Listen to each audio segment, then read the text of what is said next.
Hey everyone, and welcome back. I am thrilled to welcome back our good friend Tamer. How are you, Tamer? Hey, I'm doing great. How are you guys? Yeah, doing super well. You are looking, as ever, unbelievably sharp with your depth of field there. So it seems appropriate that you're the kind of photography master out the two of us. You're looking sharp, my Awesome. I'm just trying my best, trying to do the best I can right now. So what is today's session going to be covering?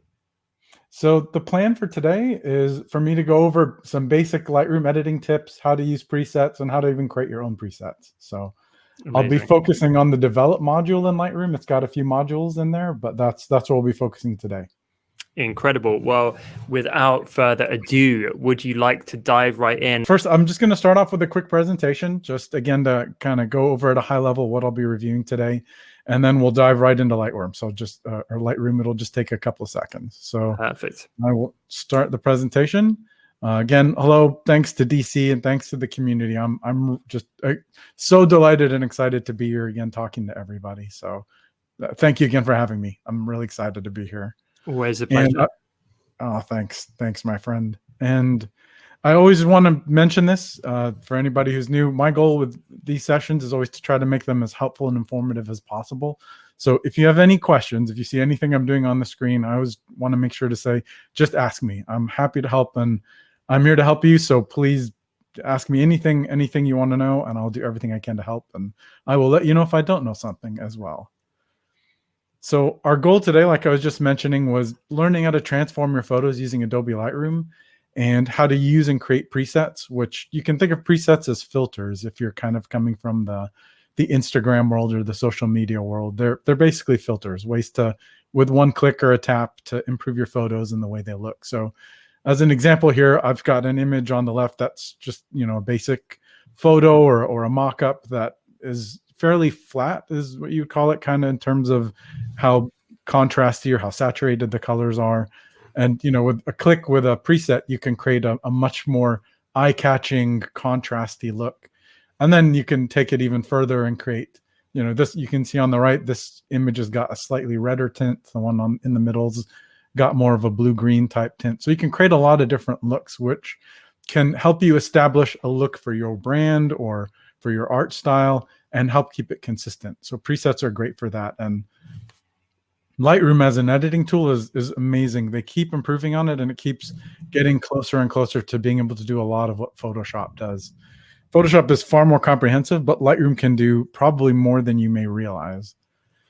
So the plan for today, just went through the introduction. I'll just go over the supplies and then a quick overview of what we'll talk about in the session, and then we'll jump right into the demo. So the supplies, generally, hopefully you've got everything, all of these already: Adobe Lightroom and a picture. I'm assuming most of us these days have a picture of something on our computers, from our phones or something like that. So I felt like you probably had that. I didn't need to give too many additional photos.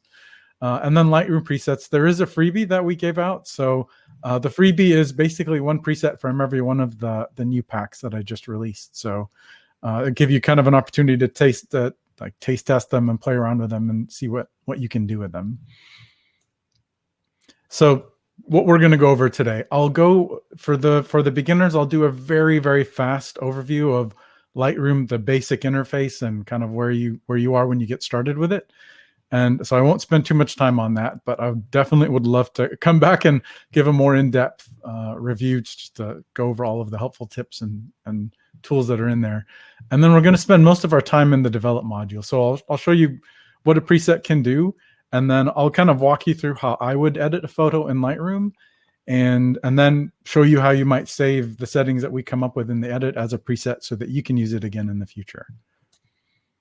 All right, so again, I'll walk through that editing workflow, and then I'll show you how to create presets for yourself and how to save them and how to use them in the future. Amazing. I'm loving the slick little animations going on here, by the way. Oh, thank you. The magic of PowerPoint, amazingly. Keeping it fancy. That's right. You gotta keep trying to keep it stylish. With a plug for DC, with the template that I got from DC. So is it really? That's so cool. Yeah, absolutely. It's been very useful. So I thought before I jump into the demo, I thought I would ask just a couple of questions. Because the first was going to be how familiar you are with Lightroom. So it's great to know where mostly sounds like we're intermediates, I would say. And so I would love to hear if anybody has any feedback in the comments, what you struggle with most when editing, and if there's any tool or feature in there that you wish you understood better. And I'll do everything I can to help with that. And with that, I will start to jump into the Lightroom demo. Lightroom it can feel maybe simpler than Photoshop and all that stuff, but there's actually quite a bit of depth. So this is the Lightroom interface. Hopefully everybody can see my screen now. And there's a red circle around my cursor, hopefully to help you follow along, because there's a lot of tiny menus. And then anytime I click, you should see a red dot too. So this is basically the library module within Lightroom. So what I mean when I'm saying a module, and again, I'll move through this fairly quickly. These are the modules up here. So there's library, develop, map, and print are things that I might use occasionally.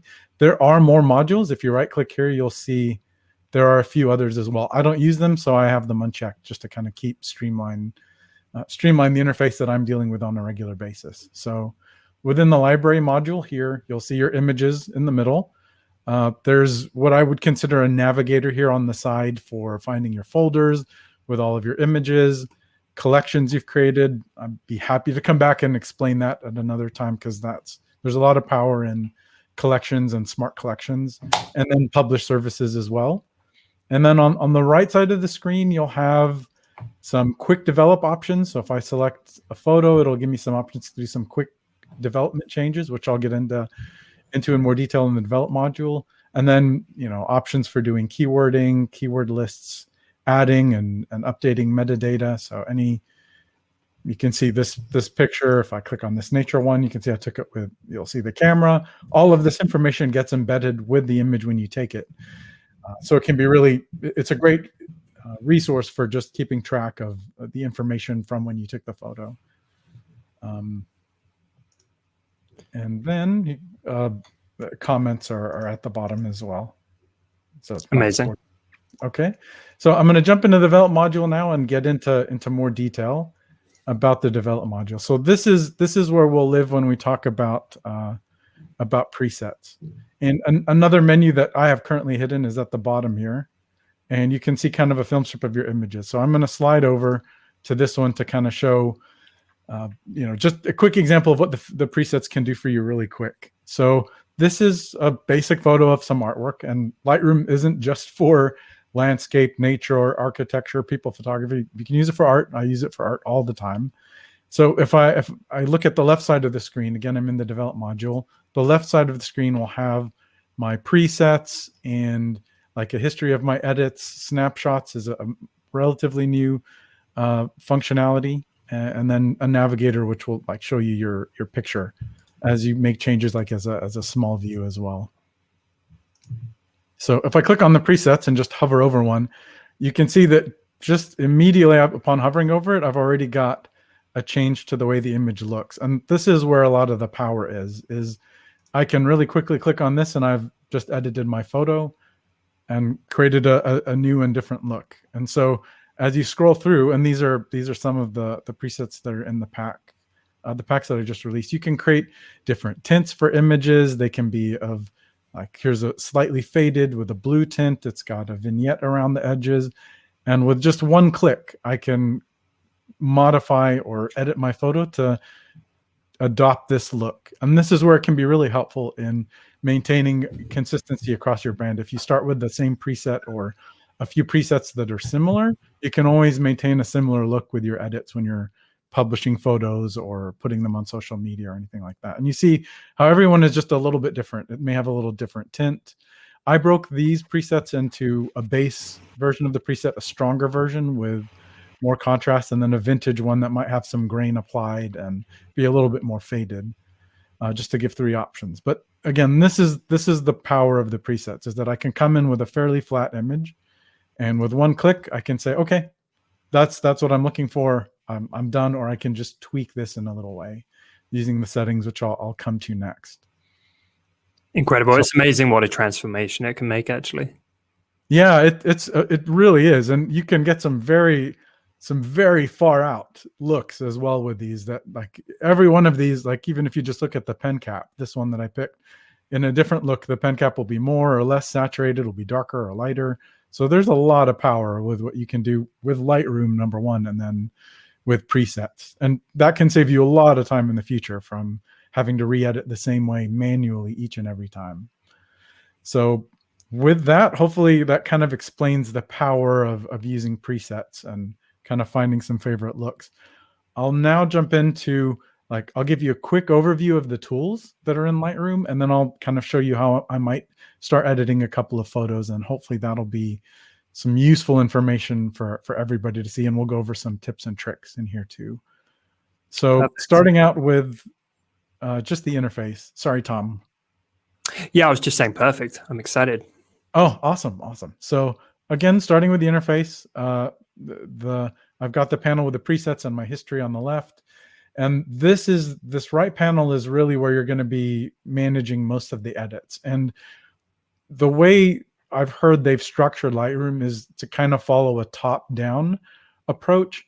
I might jump around a little bit when I'm editing because I'll do some basic edits at the very beginning, and then or basic, some what I would call maybe corrections is a better term, at the very beginning, and then I'll start to edit it for the look. And I'll get into a little bit more of what I mean in a second about that. So within the develop module here, I have a histogram at the top, and I'd be very curious to hear how comfortable you are with histograms. If anyone wants to drop some feedback in the comments.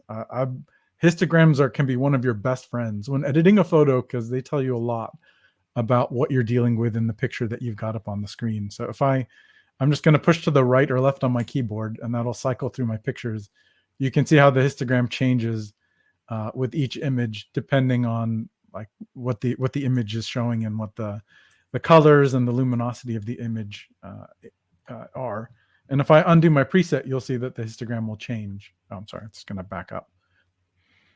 So I will go back, and then if I go down here, it'll be a good opportunity to show the history.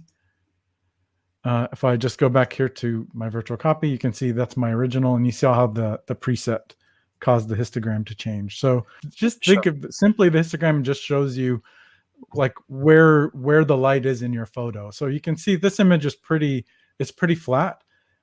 There's nothing. So if I take the exposure of the image and go way dark, you'll see how the histogram slides all the way to the left. So it's telling me that most of my image, most of the light in my image, the pixels, what this image is representing is all in the dark side of the histogram. So just think of dark, and then all the way on the right is the light stuff. So the darkest of the dark and the lightest of the light. So if I slide my exposure slider all the way to the right, you'll see how everything turns white, and now everything's on the right side of the graph.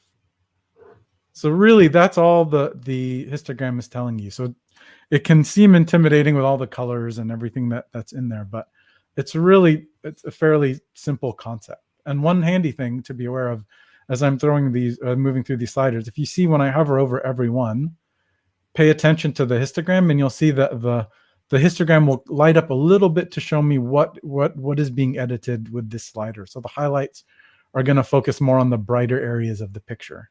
Hopefully everybody can see that, while they're not impacting the darker areas as much. Awesome. So again, at a high level, it's really just giving you an idea of how well lit your picture is. If there's anything that is clipped, like there's no information in the photo, I can show you a quick example of that. Like this image is a landscape, and in the middle of the afternoon in a bright day, it can be hard to capture all the light in the scene. There may be things that are too bright and things that are too dark. This here shows me where I've lost some information potentially in my picture. This little triangle, you can see how there's a real big spike. Mm-hmm. So it's where it's perhaps overexposed. Yeah. Or blown out a little bit. Yes. Tom's got the exact right word. It's overexposed a bit for this part of the frame. All right. So I'll walk through some of the tools now to give you a little bit more of an overview, and then we'll get into the develop workflow. So again, coming to the develop module here, and I tend to use a lot of keyboard shortcuts. I've been using Lightroom since it was first released. So if I move too fast or anything, just let me know, stop and let me know. Basically, if you hit the keyboard letter D, it takes you to develop module. That's how I got there without Perfect. clicking here.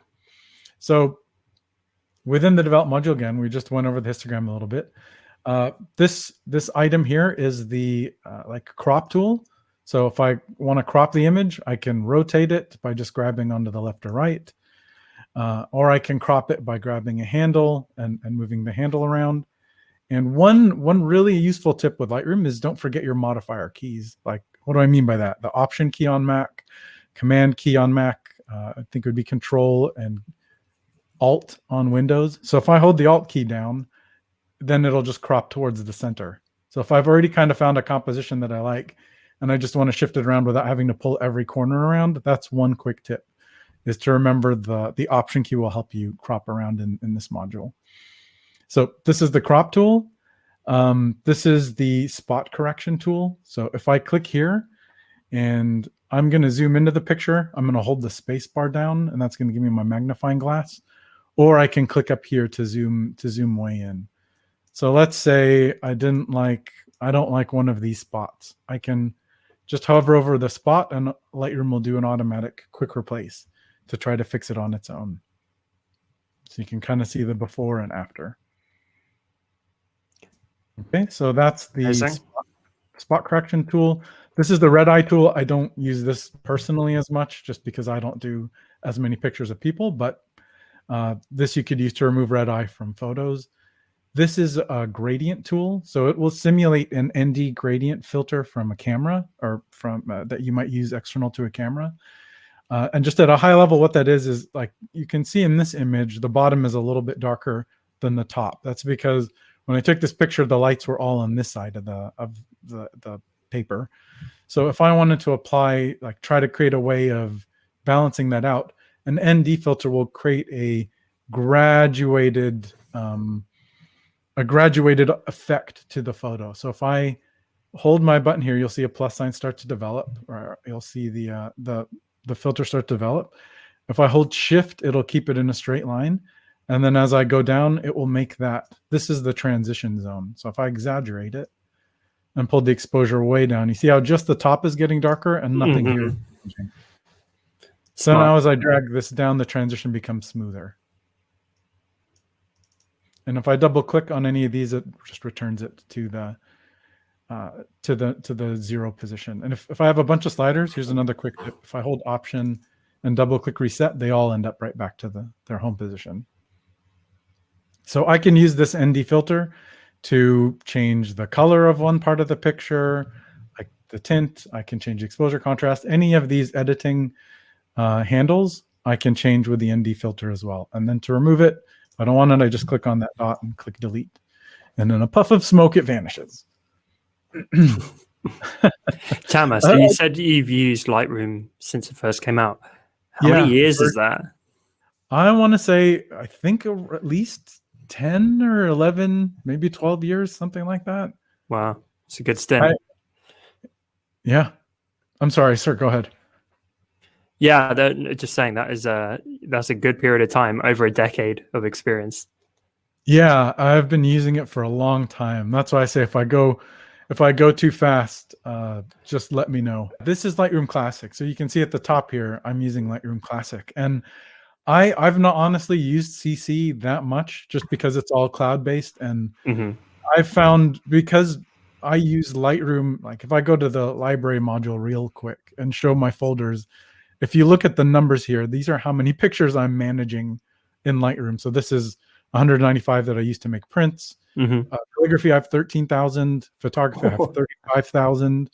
Mobile pictures, I have 4,000. So it's a huge library, and I'm just, some of these are with very high megapixel DSLR. So one picture can be 100 megabytes. So I'm managing my catalog on hard drives and not the cloud. I think the cloud version has a lot of good features. I'm going to be honest, I haven't used it much, but from what my use case, which is doing a lot of professional type photography work, the classic version has all of the functionality. I think the CC one is a little bit more limited, and you'll be dealing with cloud. I couldn't recommend the classic one highly enough. My Lightroom catalog is multiple terabytes of information, which would probably cost me a fortune in the cloud if I wanted to manage it. manage it there. So awesome question. Definitely keep me posted if there's any more. Great. All right. So again, I'm going to keep moving fairly quickly. This is a radial edit tool. So if I want to, instead of a graduated adjustment, if I want to apply an adjustment to a circular area, like say I wanted to highlight just that circular like calligraphy area here, I can create this little oval, and then I can, make this area bright, the area around it brighter or darker. And if the effect isn't creating what you want, like I wanted the inside, I want it to be affecting the inside, not the outside. You just need to tick this box to invert it, and then the middle will be what's affected. So now you can see the middle is getting a little brighter or a little bit darker. Okay, and the same thing, to get rid of this, click this and delete, and a puff of smoke vanishes. I just like that cartoony puff of smoke. Yeah. With the sound effect. And then this was, I think, released in several versions ago, but Lightroom does now have like a spot edit tool where I can draw over a specific section and then darken or lighten it with just like a spot correction. So it doesn't have to be a filter or a radial. I can apply this effect to multiple areas of the image just by drawing on it. And obviously I wouldn't do this, but it's an exaggerated version. So that is the spot correction tool. So all of these live just under the histogram, and it can be easy to miss them. So that's why I wanted to make sure to highlight them, because the focus can often go to this, but there's a lot of very powerful and useful tools here. So I'm going to move through these again fairly quickly. The basic editing tab is, if you're just starting with Lightroom, I would probably spend most of my time in here. This is where you get a lot of bang for the buck, is editing just this basic. And again, high level, the temperature of the photo is just like how cool or how warm you want to make it. And the tint can give it a little bit more of a green or a purple magenta type tint. And these can be good for styling or from maybe recovering from a photo that came out to be too warm because of the lighting or whatever in camera. The exposure will basically brighten or darken the whole image. So it's affecting the entire image much more heavily. And you can see that again, when I hover over the exposure, it's showing the middle, but it tends to impact the entire image much more heavily from my experience. Contrast is what you're used to. Higher or lower contrast. Punchier photos tend to have a higher contrast. And then just as a tip, if you're paying attention to the histogram, look at what happens when you change the contrast. The darkers get dark and the lighter parts get lighter. So that's what the contrast is doing. Highlights will impact the lighter parts of the picture, not focusing on the whitest of the whites. The shadows will impact the darker parts of the photos, not the very blackest areas. And then whites will be the brightest areas, and the blacks will be the darkest. So the darkest blacks will get more impacted than the shadows or the middle. Texture is a relatively newer slider within the past couple of versions, and I really like this one. It can add a real pop to your pictures that's similar to sharpening. So if I zoom way in, if I apply a high texture, you might see it gets just a little bit punchier. It's harder to tell. It's a little hard to tell. You can tell though. And for anyone who doesn't know, this is actually Tamer's work. So not only is he demoing in Lightroom, but the typography is his too, which is pretty cool. Yeah. I want for art, for people who are doing a lot of artwork, I want to make sure that it's clear you can use this for art too, not just Tom's right. This is a man of many talents. Too kind, or with just a lot of free time, maybe is what it is. So texture is again, it's giving it a little bit more, I would call it like crunchiness, sharpness type of an effect. The clarity has changed a bit over the years. It used to be a little less pronounced. Now it will give what I'll call like a grungy look if you slide it to the right. If I go to a picture like of a landscape, I took pictures at a strongman contest one time. I should have pulled those in to show this part off. But anyway, just because you'll see it in like if you're into like MMA or workout stuff. This is what I call like the bodybuilding slider, because it just makes everything super contrasty and veiny and stuff. And every time I see a picture in a magazine, it's like, oh, they're just clarity. That's just clarity. So exposed. Yeah, exactly. So if you want to take like a big muscle picture of yourself, just in fact turn the clarity up, and you'll look far more defined and muscular and stuff like that. That's exactly what I need after lockdown. And on the flip side, if you want to make things a little fuzzier, now you can slide the clarity to the left, and it'll actually soften the picture a lot. So this is actually a great slider for people. I wouldn't take it all the way to the left. That's going to look very, very fake. But if you pull it to the left just a little bit, it'll actually make the picture a little dreamier, is what we'll call it. Mm-hmm. Or with skin, digital Botox, maybe. Yeah, digital Botox, exactly. Kind of remove some of those blemishes and stuff like that a little bit. Just make it a little bit softer. Gives it that dreamy. For anyone that was in the Photoshop chat we did a while ago, it's similar to the Orton effect, giving it that kind of dreamy look. Mm-hmm. And then dehaze is also relatively new than the last few versions, and it will help you. Like if there's fog in a photo, if I bump up the dehaze, it will kind of make that fog vanish a little bit. And then if I turn it to the left, I can actually add a foggy effect to the picture. So you can see if I slide it all the way to the left here, it looks like I took it in a sauna or something like that in the steam room. Or if I slide all the way to the right, it looks just completely like there was no haze whatsoever on the day I took this picture. That's really smart though. So yeah, it's a cool effect. It can help again with like if you're doing pictures of art. So what I'm going to do is I'm going to hit the button G, which is going to take me to my library grid. I'm going to click on this photo, and then I'm going to click D. Oh, I could have slid for the reel here, but it's sensitive with my menu bar. So if I use these here, like the clarity will make it much punchier, or you can see it adds a little bit of a haze to the photo. The haze or the dehaze will again remove some of the haziness of the photo, or to the light will add a lot of haziness. So you can actually use these three. I tend to use them in concert a little bit. If I want the photo to be a little dreamier, I might slide this to the right a bit.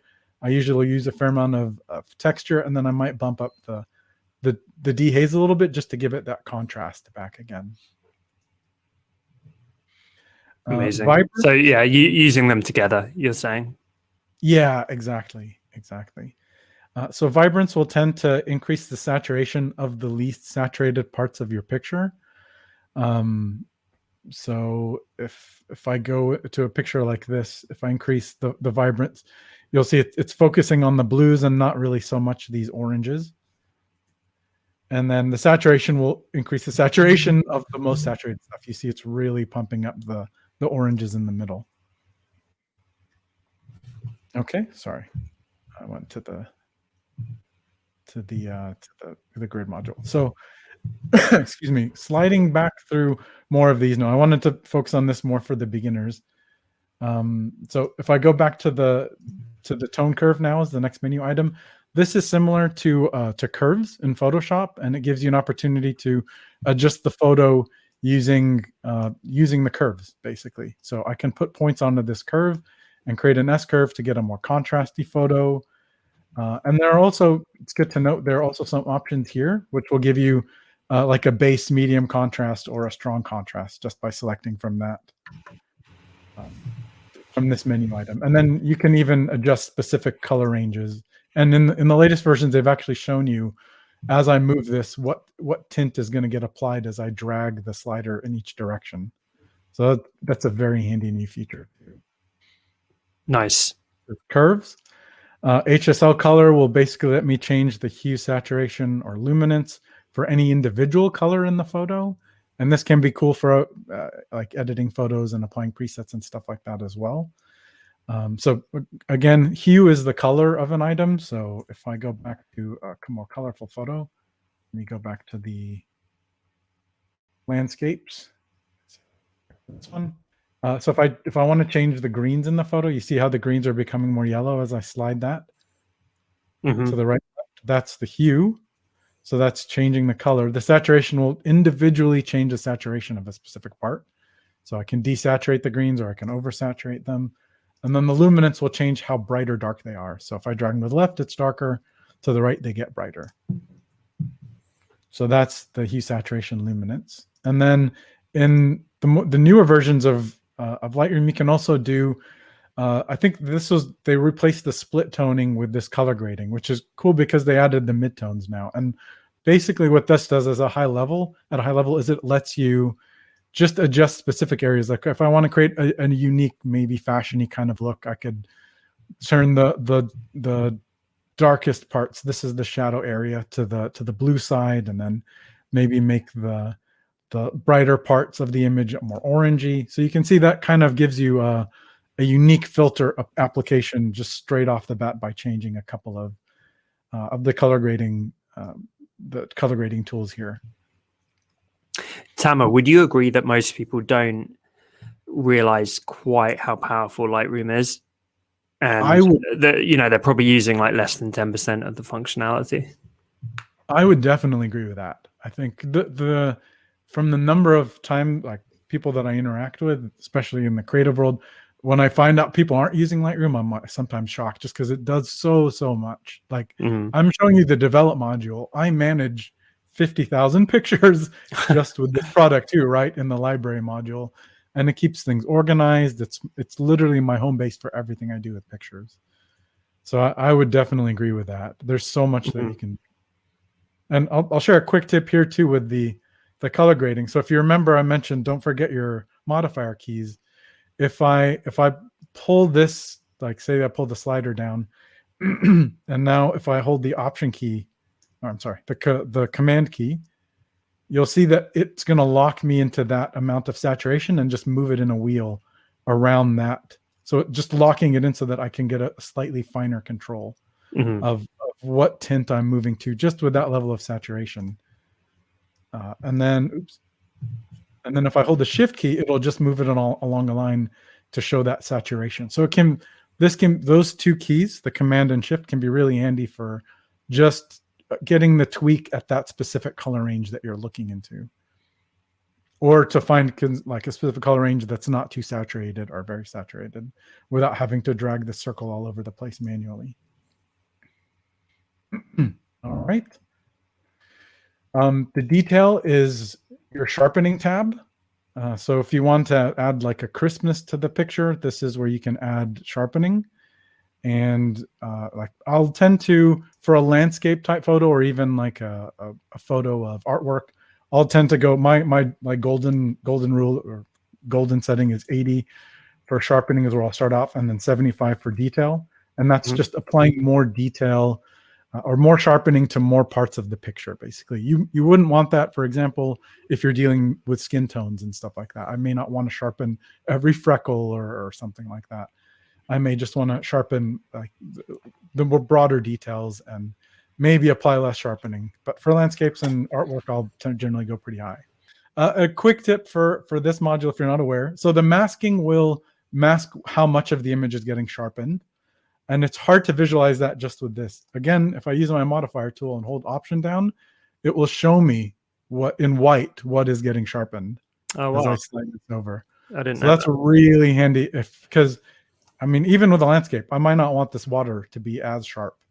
So I can just pull that up with the option key and say like, yeah, I'm good with all that green stuff getting sharpened. I don't need the water to be as sharp. So black will not be sharpened, white will be. And I can say that's good. Okay. Lens corrections are in the next tab. I like these a lot. You can, with just a couple of clicks, and I'll show these in a second with a better photo. With a couple of clicks, you can remove some distortion and remove some chromatic aberration from your pictures.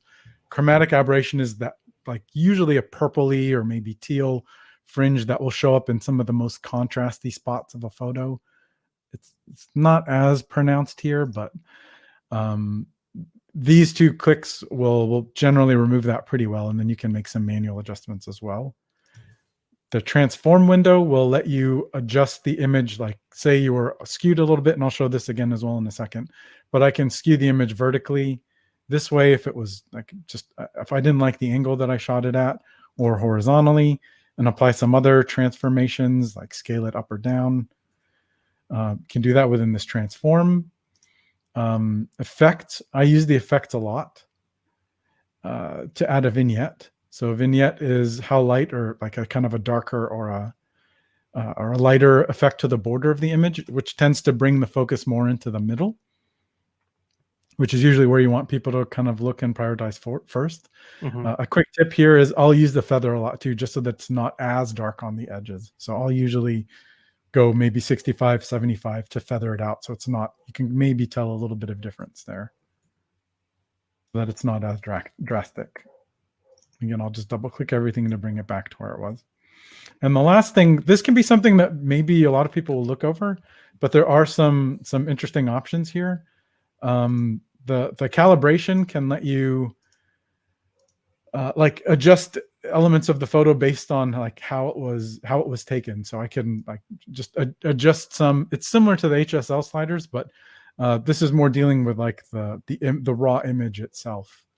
And there used to be, maybe up here now, there used to be a drop down here that will let you kind of pick the camera mode, like landscape or natural or some other modes. I think it's closer to the top now, maybe in the basic. Here we go, camera neutral. So it can be good to try to click these when you first start editing your picture to see what color base or kind of what effect you like more just from the raw image processing. So you can see the landscape. Adobe Landscape brought a lot more contrast into the photo just by default. Camera neutral tends to go more neutral.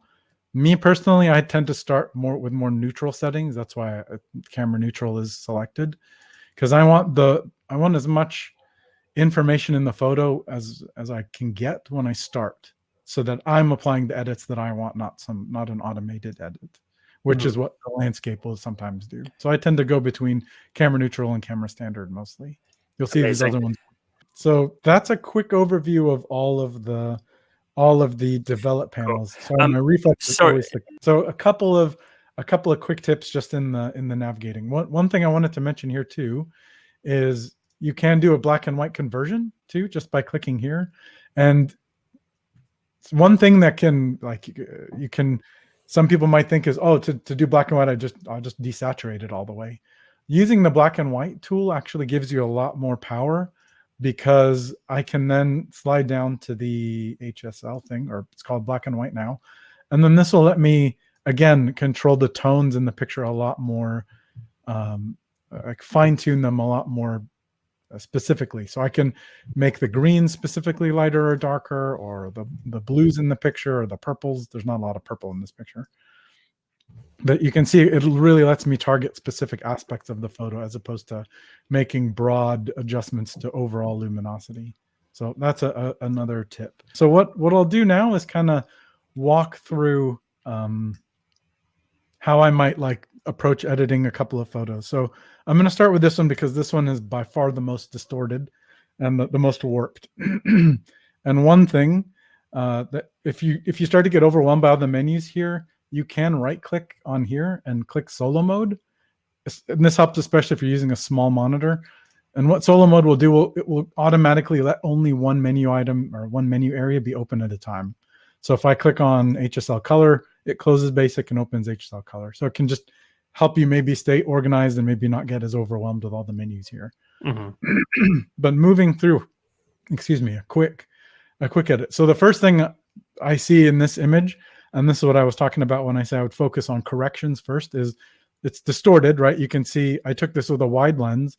So there's a curvature because of the lens, and it's probably not completely straight just based on having to put a tripod on top and it not being completely parallel with the paper. So the first thing I'm going to do is start my corrections. So step one will be the lens corrections, and I'm just going to tick what. So try to pay attention what happens when I click this.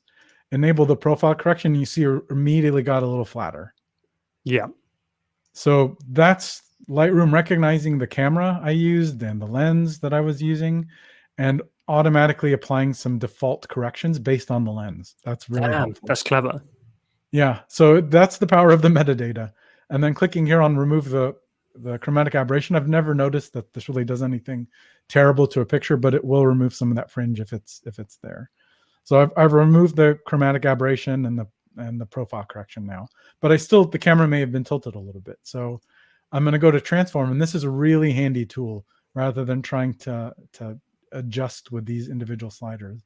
I can click on this tool, and what this is going to let me do is adjust the perspective of the image based on drawing 4 lines. So if you're taking pictures of your art, for example, it can be handy to do it on a grid like I did here, because all I have to do then is, like, as I hover over and zoom into one of these dots, I can just draw a line across, and it will detect that as, okay, this should be flat. And you can see it's zooming in here and really letting me get a fine correction. And you won't see any change until I draw the second line. So if I go in here and grab the second dot, and you see how it's kind of a diagonal line, it will automatically start to straighten it out for me now, so that the line and the paper is kind of flush. And I'll do that with all 4 really quick. I'm not going to be too precious about this for here. So like that, and then I'll grab this line and pull it down to around here, where another dot is. And so what this has done now is basically, you can kind of see with the grid around here, it's as if I somehow miraculously line the camera up 100% perpendicular with the surface I was trying to take a picture of. That's very clever. What a great tip. So this can be, I use this all the time. I'll take a bunch of pictures on a grid, and then here's another quick tip. If I had done this with a bunch of pictures and the camera was set up on a tripod so that they're all consistent, I could highlight these 2. I'm now in the library module. Click sync settings. I don't want to sync everything, but I want to sync that transform, and then synchronize both of them. And then you'll see that the Hulk, it was probably very hard to see, but the Hulk also just automatically transformed itself. So if I took 100 pictures where I needed to apply that same transform, because the camera was on a tripod, I could automatically edit all of those with that one change. That's so clever. So it's kind of like batch processing. Yeah, that's part of one of the huge benefits of Lightroom, is you can do that and it's immediately done for all the pictures. So now the next thing I might do is probably crop this in. I don't want this grid for what I'm gonna do with for a final picture, right? So I'll hit R or click here, which is my crop tool, and now I can tell it's not, maybe 100% straight or flat. So if I click out here on the edge, I'll rotate a little bit until I can see that the edges of the paper match the grid pretty well, right? So again, very handy. That gives you a fine grid when you start rotating. So that may be good. And then I'll just pull in the corners. Okay, so here's a good tip. If you notice that it's not letting you just freeform drag the corners, that just means the padlock is on. It's constraining you to a specific ratio. So if I click the padlock now to unlock it, now I can adjust the corners however I want into whatever ratio.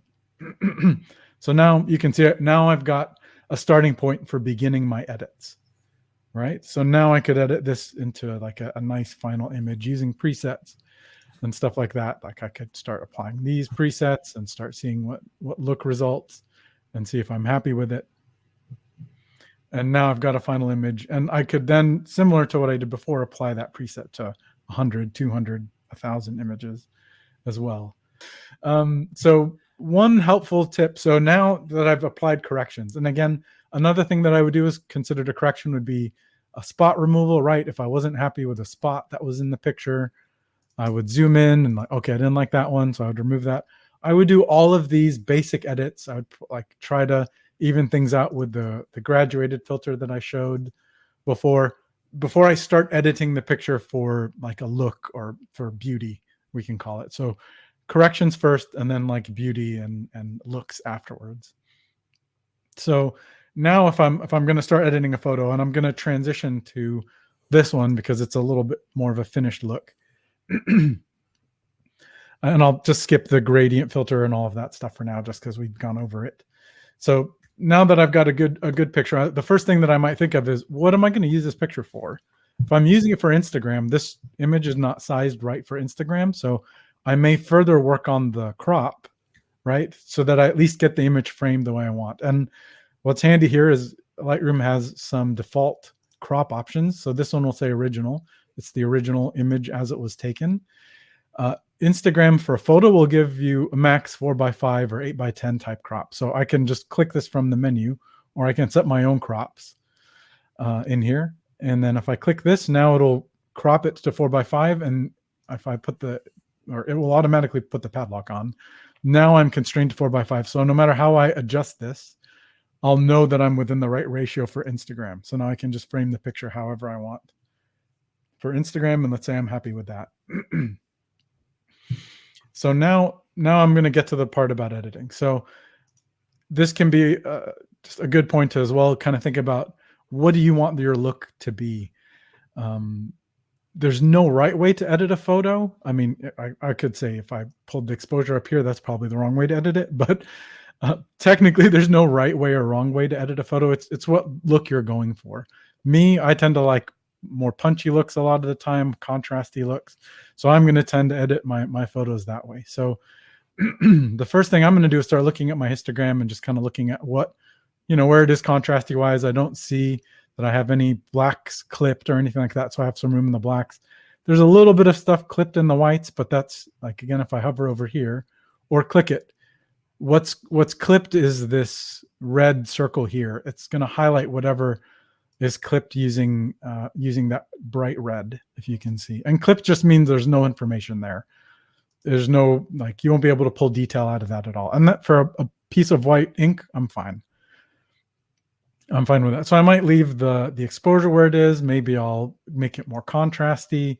Maybe I'll pull the lights down. Okay, maybe I actually do want that ND filter, so I'll pull that down real quick and make it a little bit darker maybe at the top. Again, I'm not going to be too detailed or too careful with all of this stuff. Maybe I want to pull the shadows out. Maybe I want the picture to have a slightly blue tint, so I'll slide it over here.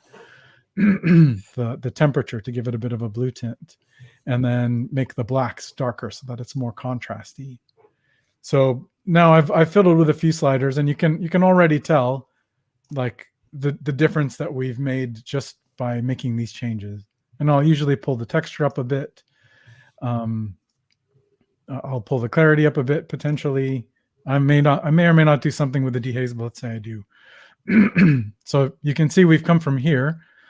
If I just reset this, you'll see where we initially started. Very flat, very kind of grayish. And if I undo that, we're back to the contrasty picture. Nice. Yeah. So now I'm also usually going to add a vignette. So I'll darken the edges a bit. That adds a bit of a darker focus to the edges, right? And now let's say I've got a decent edit. A couple of things that I maybe might tweak here for if you want like style points or something. If you want to go for that faded look, you're just going to want to pull the blacks up a little bit, and then it will make the blackest thing in the picture a little bit of a gray. Like you'll see here on the histogram again, nothing's all the way over here. I'm basically saying the darkest thing in the picture can just be like a bit of a grayish, and that can kind of give you that vintage faded sort of a look by pulling the blacks down and the whites down, or blacks up and blacks and whites down. Just to say, there's a maximum contrast that I'm going to allow this picture to have. Yep. I could also say, just giving you some more like quick tips, if from the HSL perspective, maybe I feel like this blue cap is too distracting, and I don't want it to be as saturated. So I'm going to take the saturation, go to my blues, and then you can see I can pull down the blues now. That cap is not as distracting, maybe, if I thought that was distracting. So you really can make some very customized edits. And if I don't know the color that I want to edit, maybe it's somewhere in the middle, maybe like this orangey brownish thing. There's no brown slider. If I click this tool here on the side, I can go into the image, click something, and then hold and drag. And that will target that color or hue.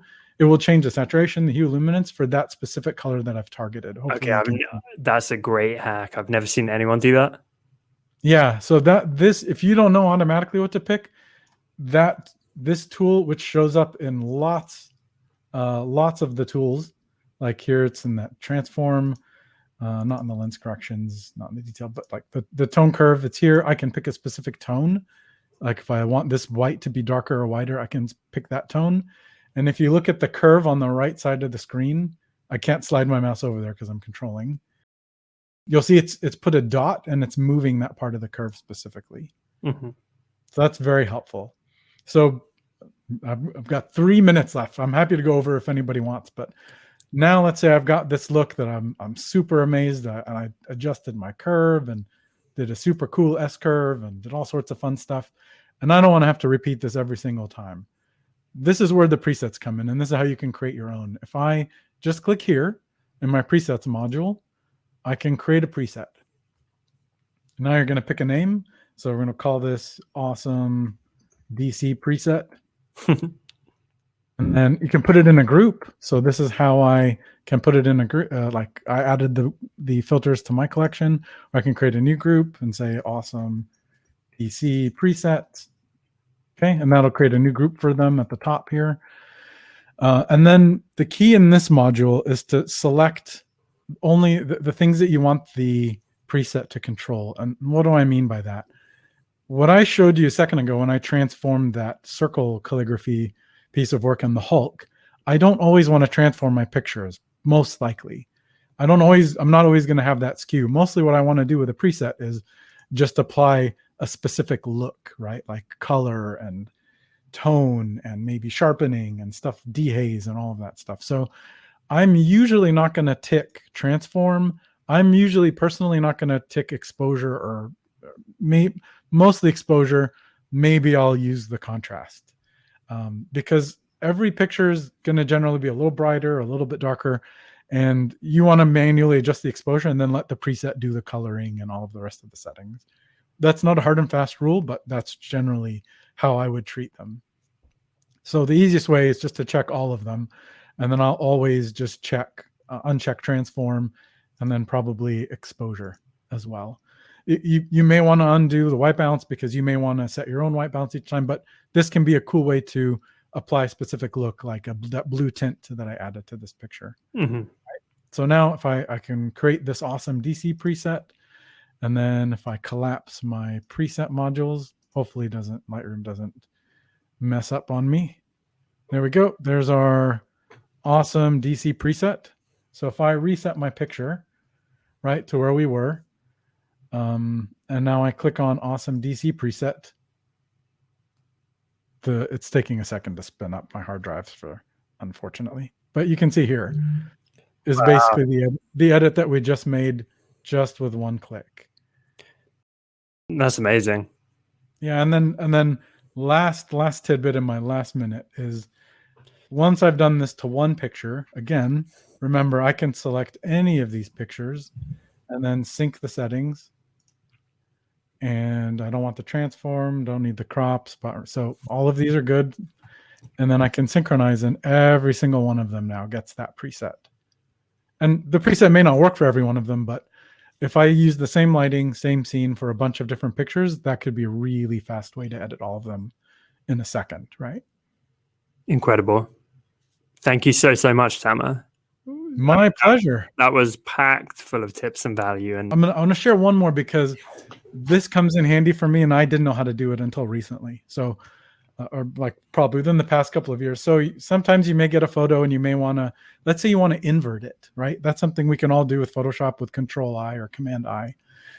There is a trick in Lightroom to let you invert a photo. Okay, I'm just going to reset this one or let me give you 2 quick tips. Sorry, I keep adding. Huge thing that I use in Lightroom all the time is creating a virtual copy. What that will do is create basically a metadata only copy of a picture, but it will still retain my original. So it looks like I copied the picture, but I really didn't. And the way you can tell it's a copy is this little folded corner. So I'm going to create a virtual copy. And if you can tell, every photo I've been working on here is a virtual copy of a photo somewhere else in my catalog. So that's a really powerful tip. So happy to tell you more about that in the future. But if I go back to D, that's a great tip. Yeah, virtual copies are amazing. And that alone is almost worth the price of admission for Lightroom because you don't have to actually copy the photo. You just get a virtual copy in this interface. So I'm going to reset this one. So it preserves the original, obviously, and it's kind of non-destructive. Yeah, exactly. So if I wanted to just try something funky with one version of the picture, but I put a lot of work into the other version, you can see here if I pull up my little film strip. That's why sometimes it's hard with my menu bar. You can see the film strip. The original photo is there, which was actually a virtual copy of another photo, but it's still there. So I can now mess with this picture. I can do whatever wonky thing I want with it, and I still have the original preserved just fine. So here's the tip that I wanted to mention. If you want to invert in Lightroom, and maybe somebody knows a better way to do it. This is the best way that I found. All you have to do is drag the black slider all the way to the top, and then drag, this is in the tone curve, undevelop, and then drag the white point all the way to the bottom. And now I've inverted my photo. The trick with this is that now all of these sliders do the opposite thing. So if I brighten the exposure, the image actually gets darker. So, so just be aware of that. But you can invert an image within Lightroom and then, start playing. The contrast still works normally. The other slide, like saturation, work normally, but highlights will actually now impact the darker parts, and like the blacks will actually impact the lights now. See? Really cool. So within a few clicks, just within Lightroom, I was able to invert it and now do some edits. So if you've ever wondered if you can invert, you can. It's just use the tone curve. And now I'll stop talking. I love it. So many great tips. Thank you, my friend. That was great. Absolutely. Thank you. Love you all. Take care. Screen sharing. You're within a window. Hold on. Welcome back. You're talking to us within a window. Hey, everyone. I'll just wave like this. All right. That was great. Really, really appreciate it. And everyone, again, please go follow Tamer in all the places if the team could link that up. Tamer, great to see you. And I'll chat to you soon, buddy. Bye. Absolutely. Thanks, everyone. Take care. Great. Thank you.